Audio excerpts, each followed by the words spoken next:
Alright everyone, in this video I just wanted to continue our discussion about SGP's Re-IPO or FOO.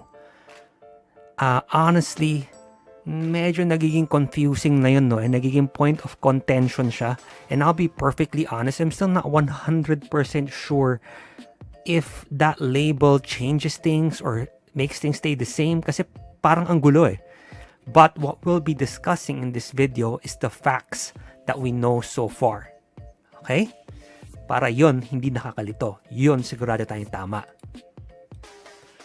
Starting off, the shares offered is up to 1.05 billion common shares with an over-allotment option of up to 101 million shares, no? And then na-announce na yung final price ng SGP FOO, which will be at 12 pesos per share. Now, this is a drastic reduction from yung original plan ng 15 to 25 pesos per share. So if you haven't been following along, una, ang announcement was 15 to 25 pesos per share ang balak nilang FOO, which was already a big leap from yung 395.8 nila per share na price before na nagsuspend.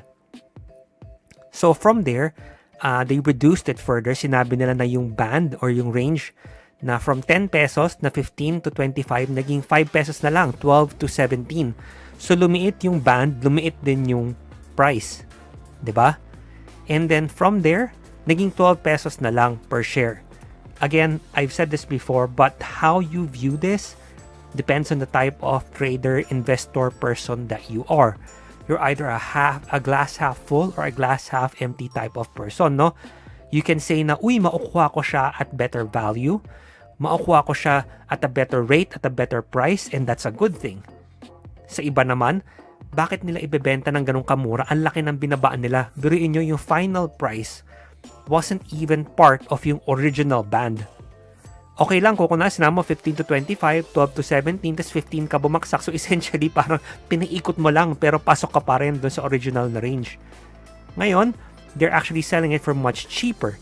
So some people could be thinking na kung kaya kong ibenta ang tilapia at 150 per kilo, bakit ko siya ibebenta at 100 per kilo? Baka may sira yung tilapia na yon. Baka may problema.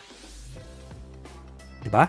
So again, this is completely up to you and how you approach trading or investing in general. Ano ba ang balak mong gawin?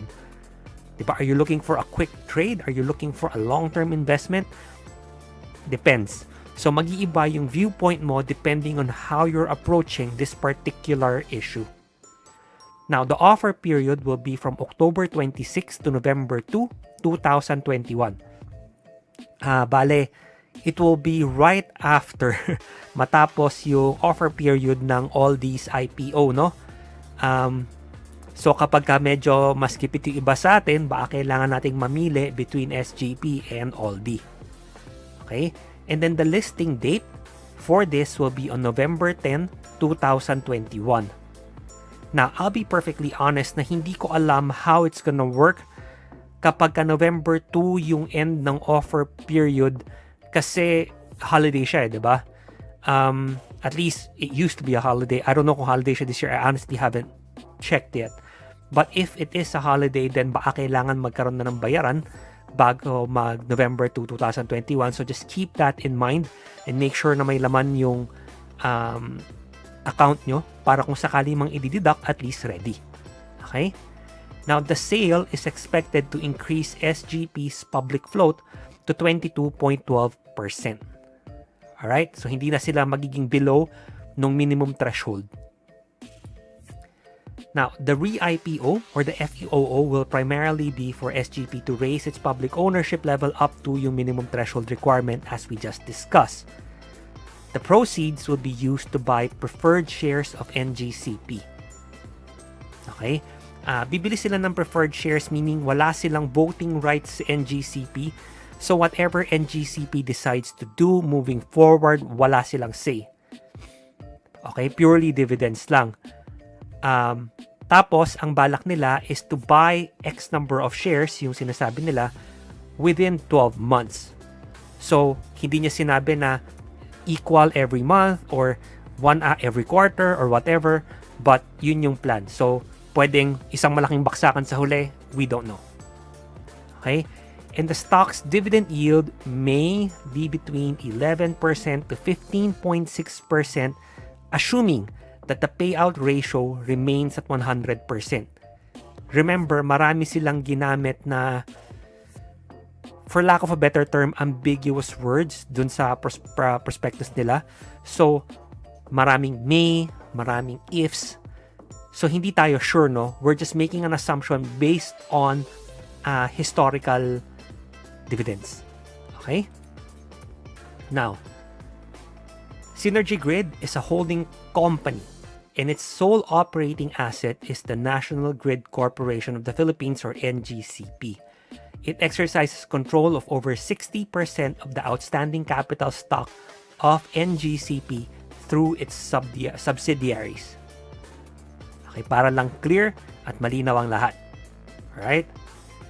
And then finally, na isa sa mga key details na bring up ko na rin before at i-bring up ko ulit ngayon, on October 11, it was mutually agreed that JP Morgan will withdraw as one of the joint global coordinators and book runners of the Re-IPO. Again, whether you view this as a good thing or a bad thing depends on your approach overall sa market. What you intend to do kung balak nyo mang bumili ng FOO or Re-IPO ng SGP. Okay?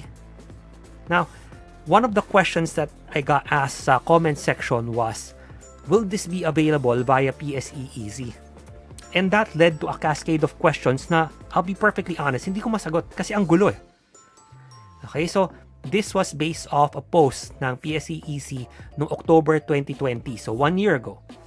May FAQ, can I subscribe to FOO or SROs through PSE Easy?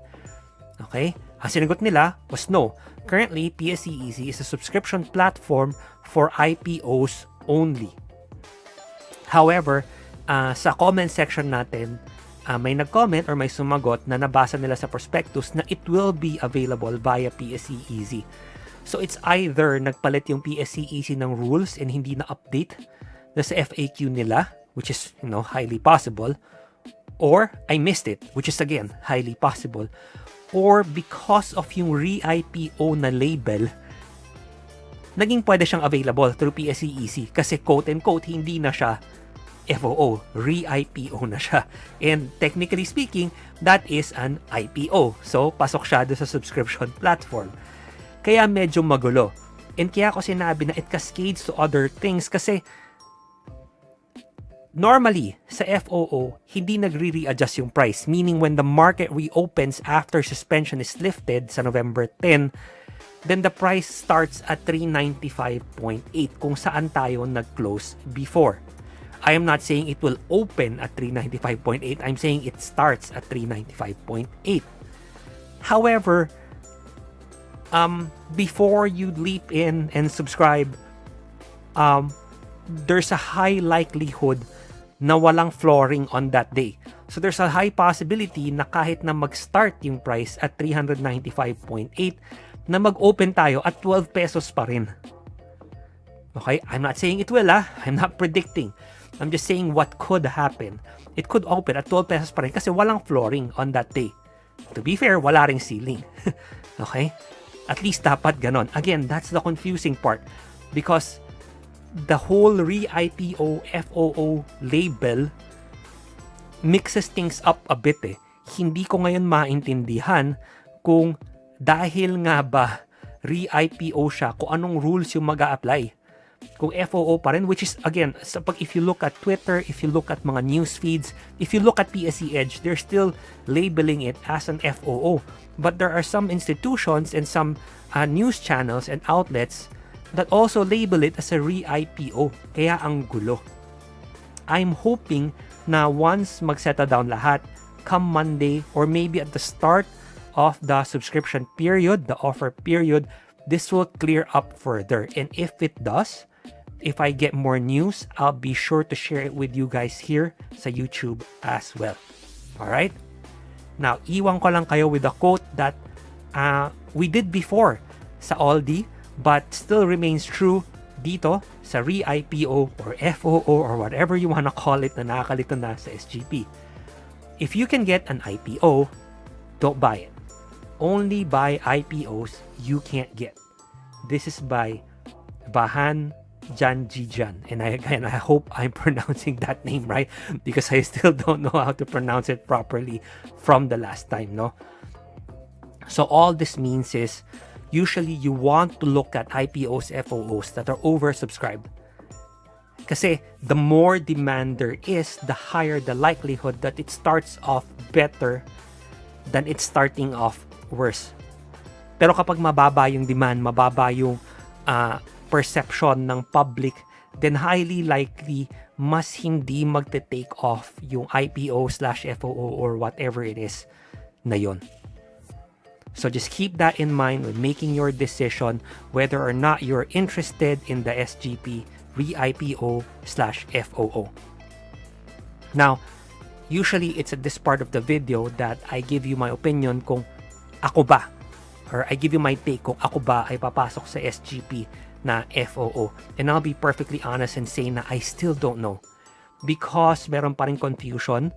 Okay? I've reached out to some traders na mas matagal na nagtatrade than me to ask, and sila rin din nila masagot with 100% certainty pa na X and Y will happen. Sasabihin na lang nila sa akin is malamang ganito or malamang ganyan, and syempre ayaw ko rin naman na itambak sa inyo yung malamang ganito, malamang ganyan, tapos at the end of the day mali pala, diba?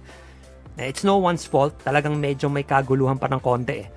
But as soon as I know more, I'll let you guys know, and I'm hoping na as soon as I know more, I can make a better decision din kung ako mismo ay papasok do sa SGP na FOO or Re-IPO. Okay? So guys, again, maraming salamat po sa panonood. I really appreciate it. I hope na nakatulong to sa inyo kahit papano, and meron tayong mga new details na nadagdag para sa pag-make nyo ng desisyon kung the SGP Re-IPO or FOO is for you. And as always guys, good luck and happy trading!